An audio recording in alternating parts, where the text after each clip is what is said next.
here. Alright guys, so the technique is going to work here. And basically we're going to work from our position the whole week. Okay? The technique is going to work tonight is the arm triangle starting from our position. Then of course eventually you're going to move the side control. Okay? Just make sure you don't get flip over. So what are you going to do here? We're going to go very quick to the concept. Okay?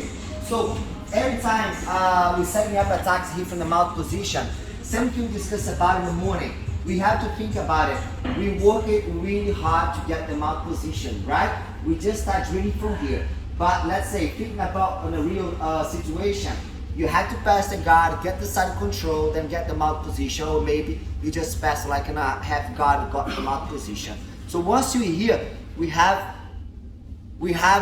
two things in mind. Finish from mouth position, or eventually move from another dominant position, which is the back, all right? If the person turns the back down, we're gonna try to take the back and finish from the back. Otherwise, we're not gonna give the opportunity to the person in the bottle to push my leg into his half guard again. Put that please. Boom, because here, he's already going to half guard, one arm here under my armpit, and he eventually can take my back, right? And there is no such thing about like, I get the mouth position, and I jump the side control, all right? Unless you lose your balance for some reason, he's trying to flip you over, you end up in side control, all right? Since you got the mouth position, we're gonna maintain the mouth position, try to finish. Got it? Okay. So another thing here is the common question, should I keep like a low mount, high mount, S mount, whatever works better for you, okay? Depending on your body type and your partner's body type as well. Michael's bigger than me. If I come and hit the high mount, I barely can touch my knees on the ground, okay? So it's more comfortable for me to move lower. I would even cross my feet here if I could, all right? For some guys, especially long guys, tall guys, you guys can usually use your feet here to hook the legs. So there's no right or wrong, whatever works better for you. All right, now the technique of the evening here. Thinking about the arm triangle, I'm not going to start the mouth position here with my both hands here next to his shoulders or his head. One arm is going to be placed here under his armpit straight away. That's the arm I want to try, all right? We see a lot of people trying to catch the arm triangle here, doing this. It's not going to work, all right? You on top, he's on the bottom, with his back flat on the mat. Every time you use your hand, your arm, to try and push his biceps, his arm against his head, what is going to happen? You're going to push back, and you're going to have to watch your balance. You're going to be off balance, okay? Just keep your hand here, under his armpit, because the trap is going to happen slowly, okay? Now, if I just try to push his arm against his face, he might use his arm or even the other arm to push my arm back, right? I won't be able to do it straight away. So what you're gonna try to do here now is keeping him busy, all right? Think about what? How uncomfortable he is. So I'm gonna use the other arm here without bending my elbow or drop my elbow here on the ground, okay? I'm gonna use my forearm here to push his head here sideways. It's very uncomfortable, all right? So what you're gonna try to do here now, you're gonna try to use one of his hands here to pull my arm here out so he can breathe or he can stretch his back, right? I swing comes here to focus on my left arm. I'm gonna drop my chest here on his chest, all right? If I can drop it here below his chest a little bit, it's even better because you're gonna play with his breath, right? So look, in a fight, I'll do this. I drop it because you guys can feel like, all right? You're gonna put his, just like put his breath out so you guys can push his arm up better, okay? In training here, just try to get this momentum off. Push his head aside. If he's not trying to pull my arm out, I don't try to drop my weight on him yet, okay? I swing exactly. He places his hand down on my arm, trying to pull my arm out. I drop my chest on his chest, and look how I don't push his arm. I dive my arm here, all the way forward, all right?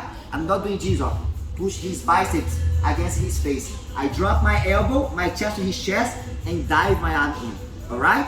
Instead, I place my hand here on his triceps. I keep my biceps, pushing his biceps against his face. Look, my other forearm pushing his head against his biceps. Now head worker. I drop my head here, right next to his triceps. It's gonna be harder for me now to pull his arm out. Now that's the time, I can start connecting my arm triangle. Both hands together, palm to palm, connect the gable grip. If I start losing my balance here on the mouth position, I open my elbow, all right? If he tries to flip me over, look, I open my elbow, Because if I try to finish it from here, he squeeze my both elbows against his head, he might flip me over easily. Okay? I don't have a nice balance in here.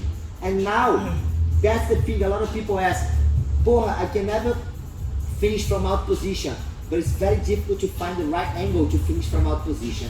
We can connect the technique here or from a mount. Now, if I lock in here, his head on my right side, I'm gonna cross off my left leg here over his hip and keep my shin on top of his hip. What am I gonna try to do here now? I put the other leg out, stretch back as much as I can, flatten my hip on the ground with my toes active in the mat. I'm not gonna flatten my toes, alright? Otherwise, I'm not able to push the mat and apply more pressure on his head. Now look how I use my shin here, my left shin on his hip to push him down. I'm gonna push him down and try to put a lot of pressure on his head. But I'm not able to finish him yet. My head is too high and my shoulder is not choking him out. My shoulder is right in the middle of his face. So I'm gonna try to change up. I'm gonna drop my level here a little bit lower. Now I can feel the muscles of his throat, of his neck, not on his chin, on his face. I drop my shoulder here on his throat. Now it's better, it's easier for me to drop my head down. Look how I squeeze my both elbows against his body up. Then I can feel the pressure in his neck. Alright? If I keep applying pressure here on his chin, same thing we spoke in the morning. If it's like he has like an office work or like whatever, you're gonna tap because you don't want to get a scratch or hurt his tooth, right? His teeth, right? So like we're gonna try to look for a proper technique, okay? Bigger guys, stronger guys, you can finish with a neck crank. People gonna feel uncomfortable, they might tap. But if you wanna look for a proper technique, instead of keep your shoulder here, we're gonna drop the shoulder here. It's quicker and more effective. Alright? Okay? I'm just turning here so you guys can see the other way. Look, same finger, I got the mouth position, first thing, I'm gonna make sure that I'm stable on top, alright? I'm not gonna try anything if I'm not stable, alright? If you feel like it's like a horse riding, try to slow him down a little bit, okay? You got the control, now's the time to start setting up.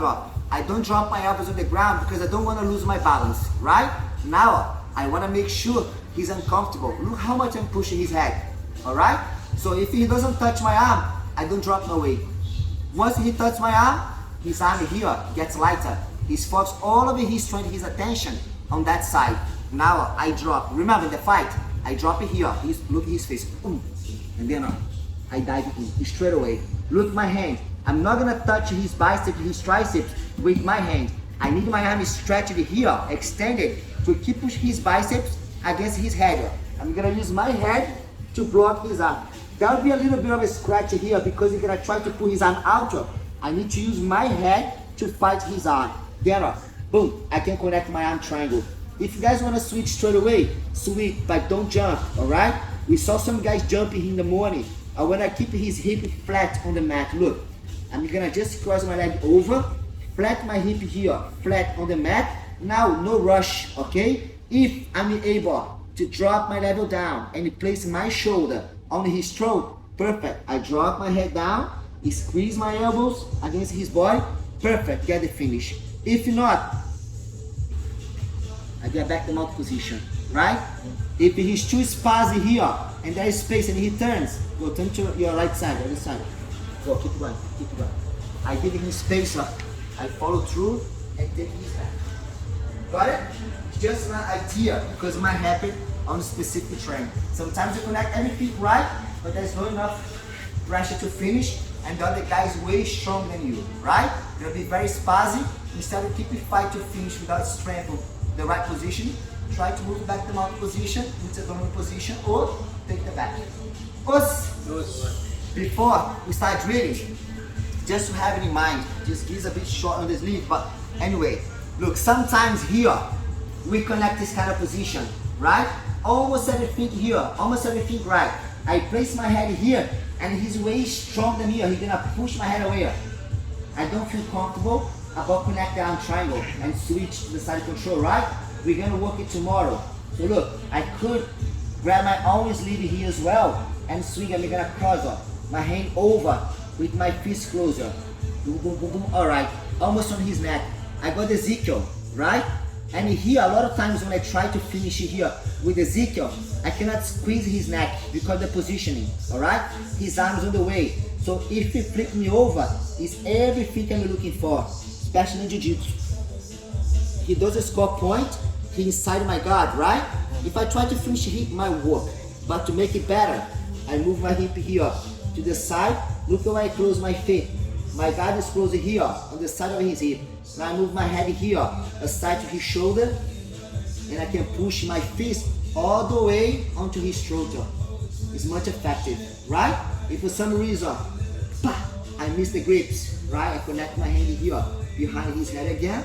I can move back to the seat belt, hip escape, and take his back. Us. Alright guys, let's work on the first one, but just to open your mind when you guys start drilling. In case you start feeling like, I'm losing my balance, that's the technique you're gonna work tomorrow. Okay?